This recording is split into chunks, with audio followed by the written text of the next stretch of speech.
Oi, Vanete, boa noite. Tudo bem? Dona Basti, Dona Marli, boa noite. Vocês estão me ouvindo bem? Estão me vendo bem? Saiminho, boa noite.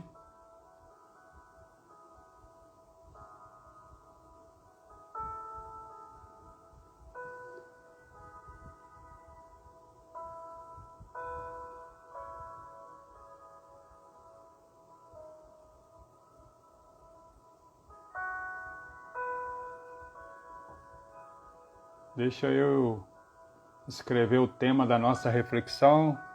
Irmã Maria Teodora, boa noite.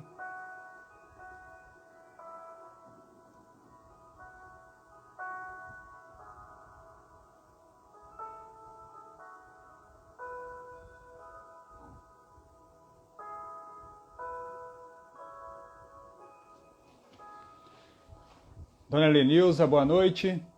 Dona Marilene, boa noite. Boa noite, Dona Basti. Graças a Deus, tudo na paz. Mais um dia onde nós vimos as mãos do Senhor nos amparando e nos guardando e nos livrando de todo mal. Amém? Meus irmãos, nós vamos fazer uma oração. Adriano, boa noite, meu irmão. Beleza? Nós vamos fazer uma oração para a gente começar o nosso momento de reflexão e oração aqui. Mas eu queria que vocês abrissem comigo a sua Bíblia no Evangelho segundo escreveu Lucas, capítulo 7, versículos de 11 ao 17. Deixa eu anotar aqui os pedidos de oração. Irmã Marli.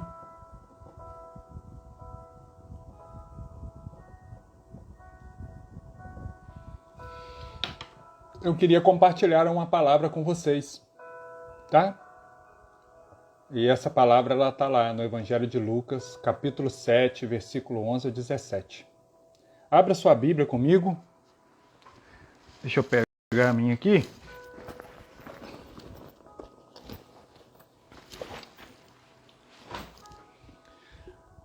Abra sua Bíblia comigo aí e você vai me acompanhar um pouco, para que a gente possa meditar na palavra do Senhor. Tá bom? Vamos orar para a gente começar? Enquanto a gente ora, os demais irmãos vão chegando na nossa sala de oração. Tá bom? Deus, nós te louvamos, nós reconhecemos o teu poder, a tua ação sobrenatural sobre as nossas vidas. Sabemos que somos dependentes do Senhor. Por favor, Senhor, mais uma vez, fala com a gente através da tua palavra. Receba a nossa oração. Obrigado, Pai, por este dia. Obrigado por esta noite. Obrigado por este momento. Que os nossos corações estejam abertos, mentes abertas, para ouvir, para entender e para guardar as suas palavras. Nós te louvamos. Nós oramos em nome de Jesus. Amém. Ione, boa noite. Douglas e Janice, boa noite. Aos irmãos que entraram depois, nós vamos fazer uma reflexão no Evangelho segundo escreveu Lucas, capítulo 7 e versículo 11. Tá? Vocês que entraram depois, pega a sua Bíblia, coloca aí do seu lado, enquanto eu vou falando, você vai acompanhando comigo, tá bom?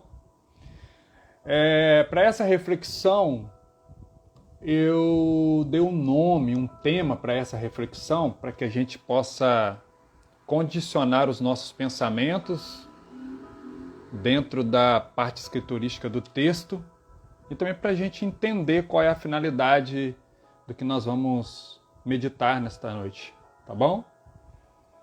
O tema que eu dei foi Dando Vida ao Sonho. Betânia, boa noite. Rose, boa noite. Vamos ler a palavra do Senhor? Lucas, capítulo 7, versículos 11 ao 17. Diz assim a palavra do Senhor. Presta atenção comigo. Logo depois... Deixa eu abaixar aqui só um pouquinho meu fundo musical. Logo depois, Jesus foi a uma cidade chamada Naim. E com ele iam os seus discípulos e uma grande multidão. Ao se aproximar da porta da cidade, estava saindo o enterro do filho único de uma viúva. E uma grande multidão acompanhava e saía com ela daquela cidade. Ao vê-la, o Senhor se compadeceu dela e disse: não chores. Depois aproximou-se e tocou no caixão. E os que carregavam o caixão pararam. Jesus disse: jovem, eu lhes digo, levanta-se. Ele se levantou, sentou-se e começou a conversar. E Jesus o entregou à sua mãe. Todos ficaram cheios de temor e louvavam a Deus, dizendo: um grande profeta se levantou entre nós. Diziam eles: Deus interveio em favor do seu povo. Essas notícias sobre Jesus espalharam-se por toda a Judéia e região circunvizinha. O cenário desse texto, meus irmãos, é aquele cenário onde Jesus livra da morte aquele jovem, filho único da viúva da cidade chamada Naim. Eu quero primeiro trazer o cenário para vocês, tá? Para que vocês entendam como esse texto ele está agrupado dentro desse evangelho, tá? A narrativa do evangelho de Lucas, ela tem um endereço certo, tá? Lucas aqui, ele escreve para um homem chamado Teófilo. E esse Teófilo, que ninguém conhece, nós veremos 2 vezes o nome dele aparecer na narrativa bíblica. Uma é em Lucas, capítulo 1, versículo 3 ao 4. E a segunda é em Atos, capítulo 1, versículo 1. Né? Todos esses 2 versículos, eles vão nos mostrar que Lucas está escrevendo endereçado para Teófilo. Nós não sabemos muito sobre o Teófilo. Se ele era grego, se ele era judeu, se era um prosélito, se era um cristão. Mas a tradição antiga, ela acredita que este homem era um patrocinador do livro de Lucas e de Atos.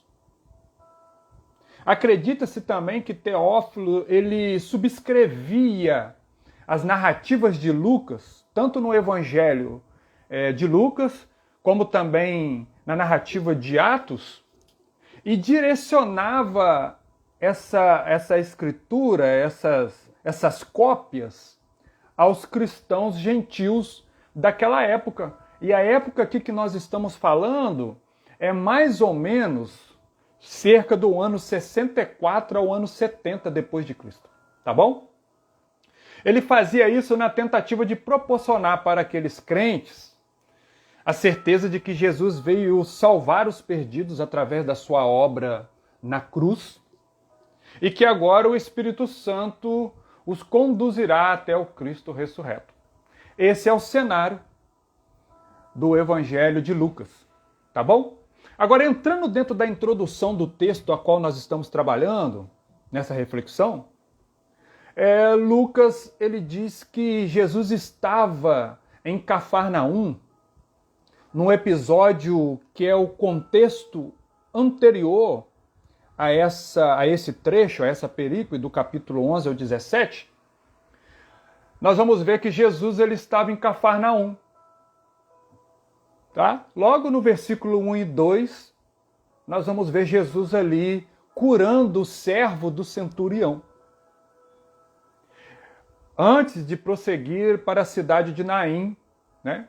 Cidade essa que tem o seu significado desse nome de charmosa, graciosa.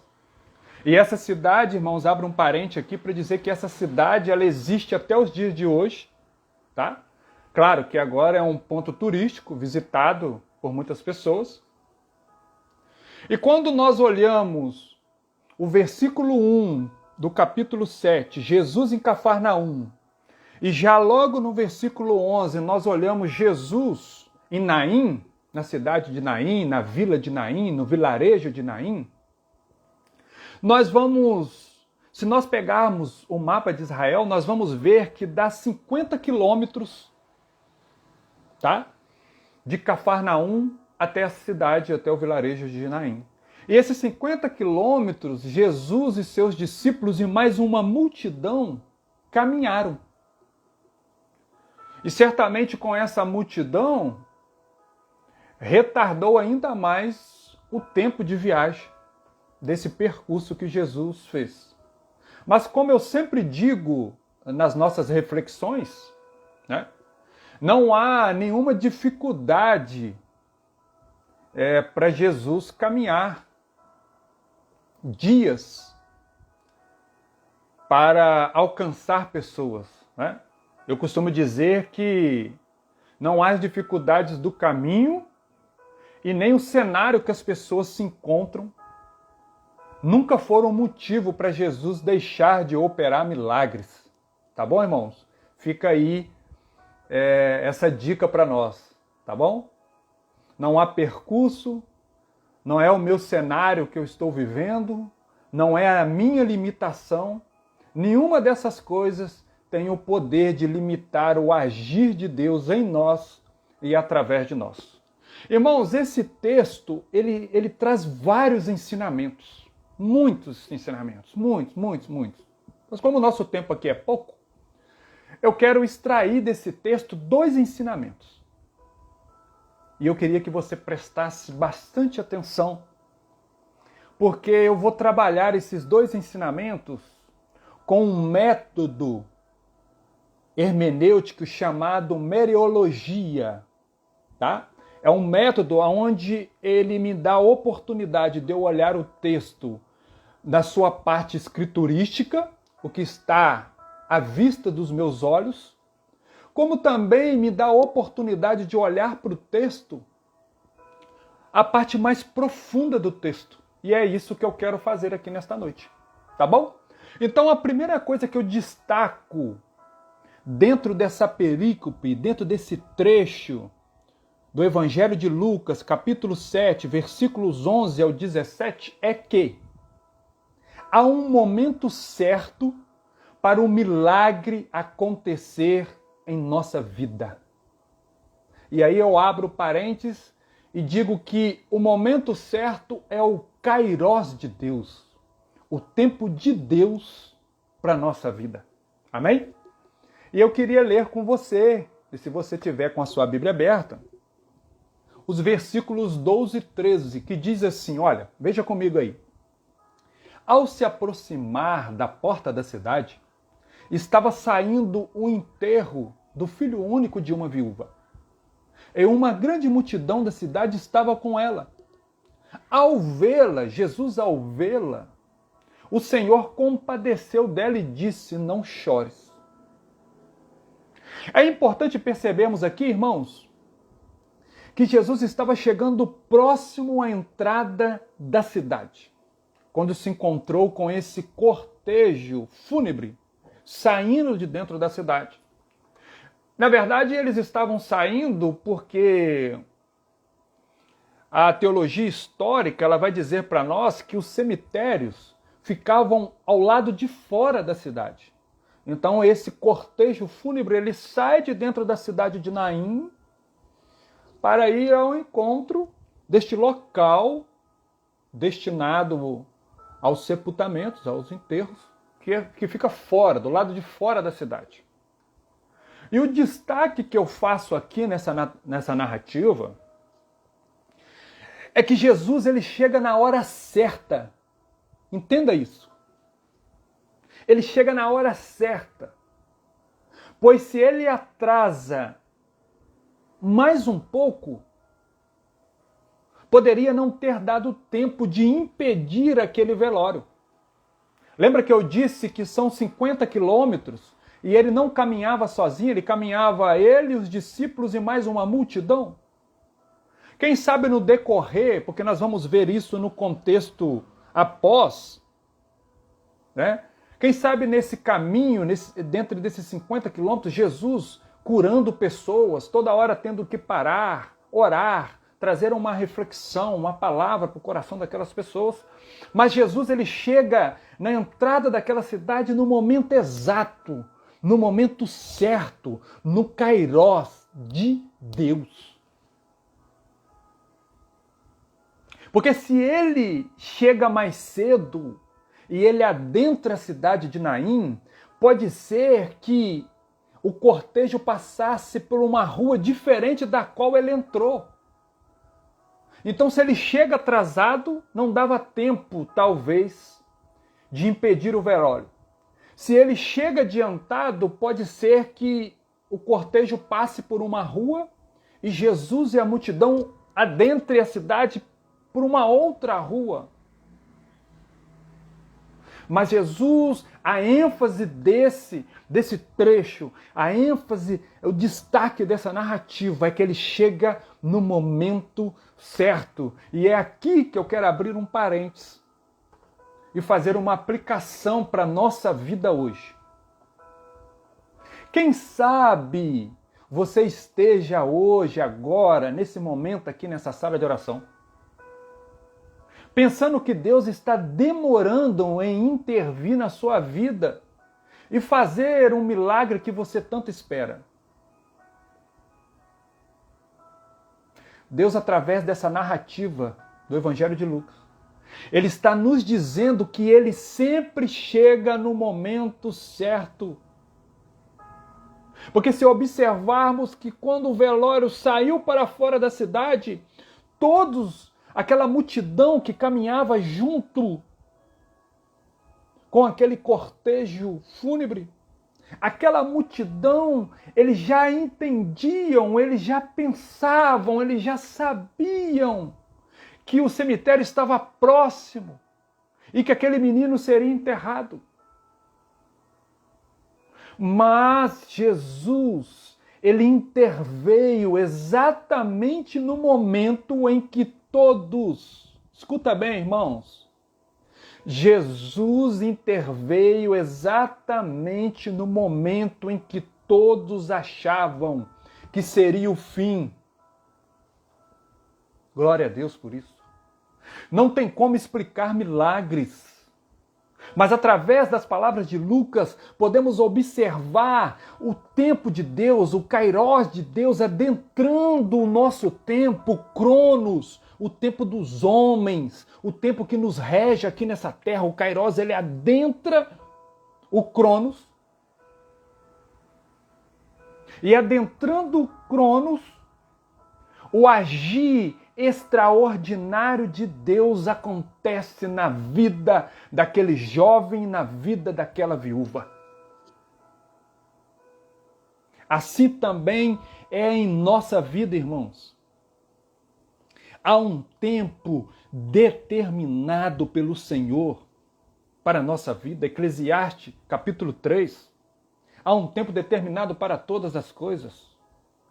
O nosso Deus, ele nunca se atrasa e nem se adianta. Ele chega no tempo certo, no momento exato, no momento que nós precisamos, no momento que nós reconhecemos que com as nossas forças não conseguiremos avançar mais. Então Jesus chega. Por que eu falo isso, irmãos? Porque o tempo cronos, o tempo do homem, o nosso tempo, nós podemos controlá-los. Nós podemos controlá-lo de que forma? De forma a vivermos em relação a ele. É possível nos adequarmos a esse tempo e vivermos direcionados por meio desse tempo. Mas o Kairos de Deus não. O tempo de Deus não. Nenhum homem é capaz de controlá-lo. Nenhum ser humano é capaz de prevê-lo. Pois é o tempo de Deus e só Ele tem o controle sobre esse tempo. Olha que maravilha, irmãos. Louvado seja o nome do Senhor. Tem textos, irmãos, que impactam a nossa vida. Tem texto, irmãos, que nós precisamos parar e olharmos para ele, meditarmos nele, para podermos tirar e extrair ensinamentos que têm o poder e a capacidade de transformar a nossa vida.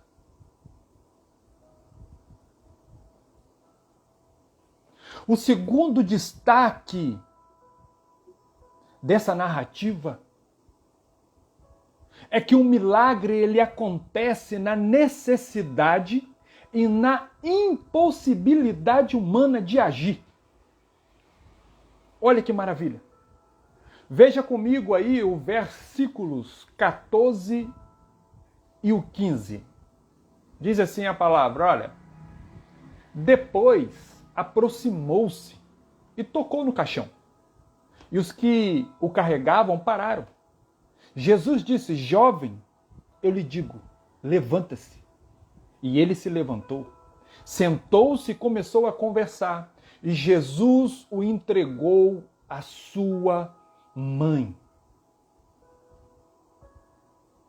Nesta frase, esta frase, ela revela para nós algo muito interessante. Ela nos mostra que uma mulher que era viúva, que estava velando o seu filho único, e isso significa para nós que ela já tinha perdido o seu marido, ela já tinha enterrado o seu marido, e agora ela perdeu também o seu único filho. E isso para uma viúva naquele tempo, irmãos, era um pesadelo. Elas ficariam sozinhas. E não havia muito amparo e nem consolo para uma viúva nessas condições. A esperança dessa viúva estava nesse único filho. E agora ela está perdendo esse filho. Na verdade, ela perdeu esse filho. Este filho está morto. Mas Jesus chega na necessidade dessa viúva. Jesus chega na impossibilidade dessa viúva de agir e faz um milagre, opera um milagre. E eu quero abrir aqui um parênteses para nós fazermos mais uma aplicação. E eu queria que você se atentasse a isso.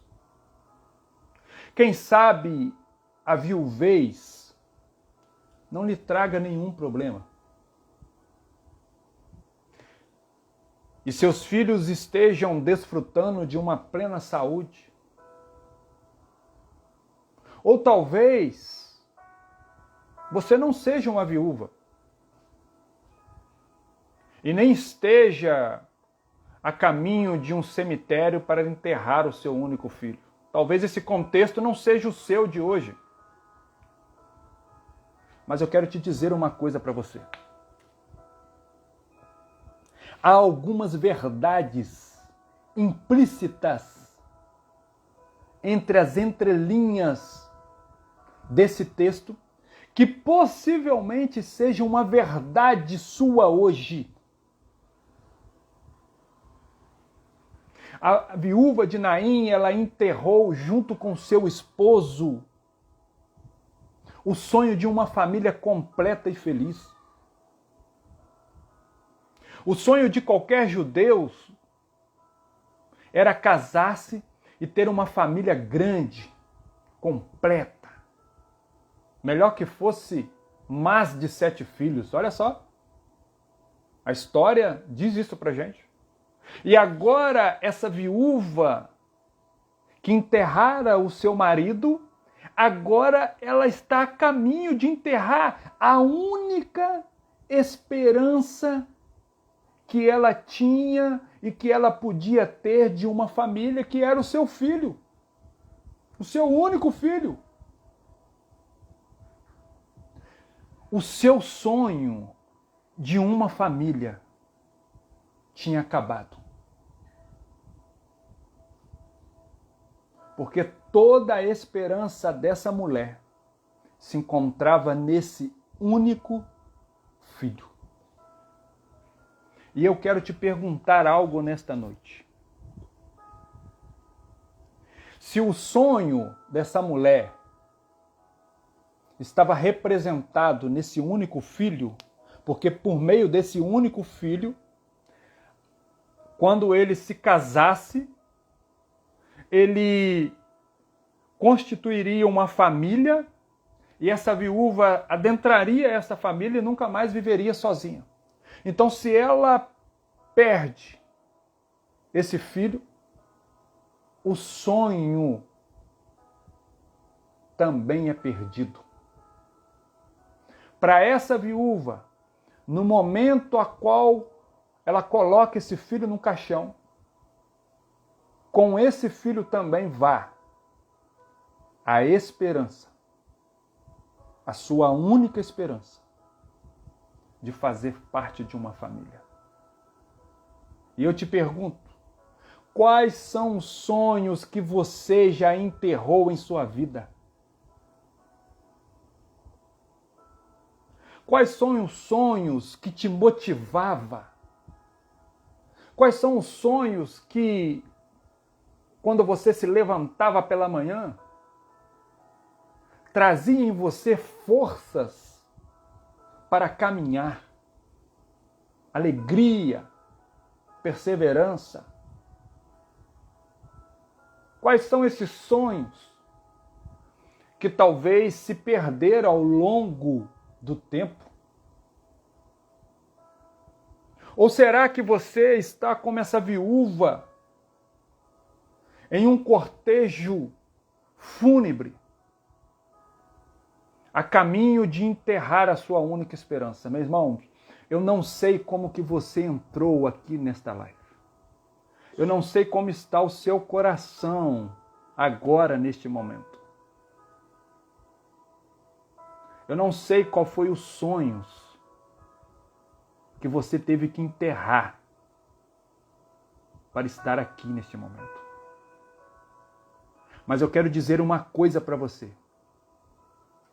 Que da mesma forma que Jesus saiu de Cafarnaum, a 50 quilômetros de distância da cidade de Naim, para encontrar esta viúva com seu único filho morto, e ele teve compaixão e operou o milagre na vida dos dois, Jesus também veio ao seu encontro.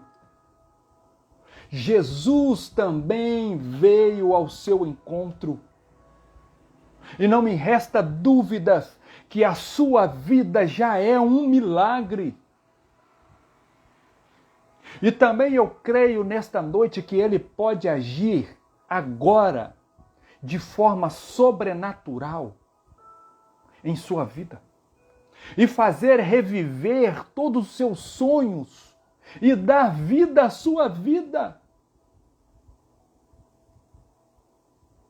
Mas nós precisamos acreditar. Nós precisamos acreditar que há um tempo determinado pelo nosso Senhor. Eu quero te dizer nesta noite que tem sonhos, planejamentos, que você fez, que você sonhou, que você almejou, que você nem se lembra mais pelo fato de tanto tempo que já tem. Foi praticamente enterrado esses planos e esses sonhos. Eu quero dizer para você que não há empecilho para Jesus te alcançar, como de fato já alcançou. Mas eu quero te dizer que Ele quer dar vida à sua vida. Ele quer trazer de volta os seus sonhos, os seus projetos.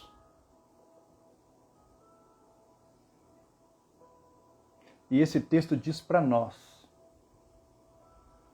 que no momento certo, no kairós de Deus, isso vai acontecer. O kairós de Deus vai adentrar o nosso cronos. E Jesus vai operar um milagre na nossa vida. Acredite, há um tempo determinado por Deus. Acredite, se há necessidade, se há impossibilidade humana, Jesus está aqui. Ele está aí aonde você está e Ele pode fazer reviver tudo aquilo que está morto. Jesus te encontrou. Jesus te abraça hoje, te encontra hoje. Vai lá no profundo do seu coração, da sua mente e reaviva agora, em nome de Jesus, os teus sonhos, os teus projetos. Para aquela viúva e para aquela multidão que acompanhava aquela viúva, os sonhos, os projetos daquela viúva, de uma família feliz, de uma família grande, de bênçãos, para aquela multidão e para aquela viúva, tudo tinha terminado. Tudo tinha acabado. Mas Jesus estava chegando ali naquele lugar. Oh, meu irmão, nós temos que acreditar que não há distância para Jesus. Nós temos que acreditar que não há empecilhos que limitem Jesus, que atrapalhem Jesus. Não há obstáculos que atrapalhem o tempo de Deus chegar na nossa vida. E nesta noite, eu quero, através da palavra do Senhor, orar com cada um de vocês. Pedindo a Deus que reaviva, traz vida aos nossos sonhos. Ô irmãos, eu também sou um sonhador. E quando eu leio esse texto, e eu olho para o meu contexto, eu vejo tantos sonhos não realizados, sonhos esquecidos, mas ao ponto que eu ia trabalhando esse texto, Jesus ia reafirmando no meu coração, dizendo para mim, através dos textos bíblicos, que Ele está chegando, que um milagre está chegando na minha vida. E eu quero ministrar essa palavra no seu coração também. Jesus te alcançou.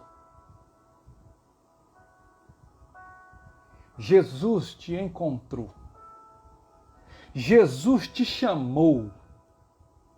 E se há alguma necessidade, e se há alguma impossibilidade que você não consiga resolver, o milagre dele vai acontecer na sua vida. Não porque eu estou falando, não, irmãos. Eu não tenho poder para nada. Mas é o texto bíblico que nos diz É a revelação bíblica que nos diz que Jesus nos encontra. E o milagre dele vai acontecer. Para essa viúva, era o filho que morreu. Talvez para vocês, é o filho que está longe dos caminhos do Senhor. Talvez para vocês, é a família que está em dificuldades. Talvez para vocês, são questões financeiras. Talvez seja questões de saúde, aonde não tem mais jeito, aonde as nossas forças já não alcançam mais nenhuma resolução para esses problemas. Jesus está nos dizendo através desse texto que Ele nos encontra no tempo certo, no momento certo, no Kairos dele. Louvado seja o nome do Senhor. E a palavra de Jesus para nós nesta noite é a mesma que ele disse para aquela viúva. Não chore. Não chore. Não chore. Essa é a palavra de Deus para nós. No tempo oportuno de Deus, debaixo da vontade de Deus, Ele vai agir, Ele vai intervir extraordinariamente na nossa vida. Talvez o milagre que você precisa é que a sua família seja alcançada pelo Evangelho de Cristo. E Jesus está nos dizendo, eu estou no caminho. Eu estou no caminho, eu estou andando em direção à sua família, eu estou andando em direção ao seu filho, eu estou andando em direção à sua casa, às suas finanças, à sua saúde, eu estou andando em direção, e no meu tempo certo eu vou encontrar o meu tempo, ele vai agir no tempo de vocês e um milagre vai acontecer. Eu não tenho dúvidas. Eu não tenho dúvidas que a nossa vida já é um milagre. Mas há algumas necessidades e impossibilidades que dependem do agir extraordinário de Deus na vida de cada um de nós. Jesus está no caminho. Não chores. Independente da multidão que te rodeia, que pensa que já é o seu fim, que já é o fim da sua família, que já é o fim de seus filhos, que já é o fim de seus planos, a palavra de Deus diz para nós: não chore, eu estou no caminho. E já já o meu tempo de agir chegará a cada um de vocês. Amém? Louvado seja o nome do Senhor Jesus. Eu quero orar com vocês para a gente terminar. Eu não tenho dúvida disso, irmãos. Eu não tenho dúvida disso. Quanto mais eu leio a palavra, quanto mais eu preparo algum sermão, mais a esperança dos meus sonhos reavivam dentro de mim, mostrando para mim as minhas necessidades e as minhas impossibilidades, mas mostrando também para mim que o meu Deus, o nosso Deus, o eterno Deus, estará a caminho e em breve Ele agirá em meu favor e no seu favor, em seu favor. Tá bom? Vamos orar? Deus, nós te louvamos e nós reconhecemos, Senhor, o poder da Tua palavra. Oh, meu Deus, vai ao encontro agora de cada um dos meus irmãos. Projetos, sonhos, desejos. Pai, dá vida, Senhor. Reaviva isso no coração dos meus irmãos. Impossibilidades, necessidades. Age de maneira extraordinária e sobrenatural na vida dos meus irmãos. A tua palavra diz que o Senhor caminhou 50 quilômetros. E isso não foi empecilho para o Senhor alcançar esta viúva e este jovem que se encontrava morto. Pai, se há algo em nossa vida, se há algo na vida dos meus irmãos que estão aqui conectados nessa sala de oração, que está morto, que está padecendo, Pai, se a multidão que os rodeia está apontando e dizendo que não tem mais jeito, que não tem mais jeito para os filhos, não tem mais jeito para o marido, não tem mais jeito para a vida, não tem mais jeito para a família, para o trabalho, para as finanças, Pai, a tua palavra diz que o Senhor vem ao nosso encontro e o milagre acontece na nossa vida. Nós recebemos a tua palavra, Senhor, acreditando que o Senhor operará o milagre em nós e através de nós. Eu quero te entregar a vida da irmã Marli nas tuas mãos. Meu Deus, as tuas mãos de cura estejam sobre a irmã Marli. Oh, meu Deus, livra a irmã Marli dessas tonturas. Vai até o cérebro. Oh, meu Deus, aonde está nascendo essa tontura, Pai, cura, Senhor, porque o Senhor tem poder de cura. Eu quero te entregar a vida do Robson nas tuas mãos, Senhor. Obrigado, Pai, pelo prazer de vê-lo melhorando a cada dia. Queremos ter um prazer ainda maior de ouvi-lo cantar e tocar, Senhor. Isso é impossível para nós, como era impossível para aquela viúva de trazer à vida o seu único filho, mas para o Senhor tudo é possível. Age na vida do Robson, Senhor. Age na vida da irmã Marli, na vida da Rose, na vida de cada um dos meus irmãos que se encontra aqui. Alcance as famílias de cada um dos meus irmãos, filhos, pais, primos, tios. Meu Deus, encontre-os com a tua salvação. Não nos deixa fraquejar em nossas orações.